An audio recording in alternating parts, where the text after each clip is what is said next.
নিজেদের প্রথম ম্যাচে ভারতের বিপক্ষে মাঠে নেমেছে বাংলাদেশ অনূর্ধ্ব-19 দল। হ্যাঁ দর্শক, অনূর্ধ্ব-19 বিশ্বকাপ 2026-এর প্রথম ম্যাচেই ভারতের সামনে বাংলাদেশ।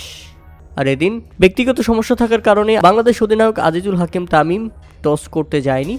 সেখানে টস করতে পাঠানো হয়েছিল বাংলাদেশের ওপেনার জাওয়াত আবরারকে। তবে জাওয়াত আবরার টস করলেও টসে জিতেও গেছে সে। টসে জিতে বাংলাদেশ বোলিংয়ের সিদ্ধান্ত নেয়। তবে এখানে দারুণ নজির দেখিয়েছেন জাওয়াত আবরার। ভারতীয় অধিনায়ক আয়ুষ মাত্রের সঙ্গে হাত মেলাতে অস্বীকৃতি জানিয়েছেন জাওয়াত আবরার। ভারতের সঙ্গে আর কোনো খাতির নেই, ভারতের সঙ্গে আর কোনো বোঝাপড়া নেই। ভারতকে আর ছাড় দিবে না বাংলাদেশ। এখন থেকে ভারতকে বয়কট করেই চলবে বাংলাদেশ।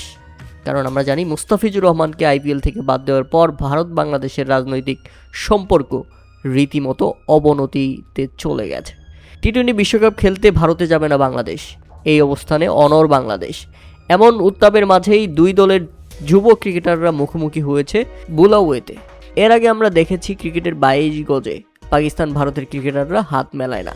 টসের সময় হোক কিংবা ম্যাচ শেষে ভারতীয় ক্রিকেটারদের সঙ্গে হাত মেলায় না পাকিস্তানিরা। এবার সেই তালিকায় নতুন সংযোজন বাংলাদেশ।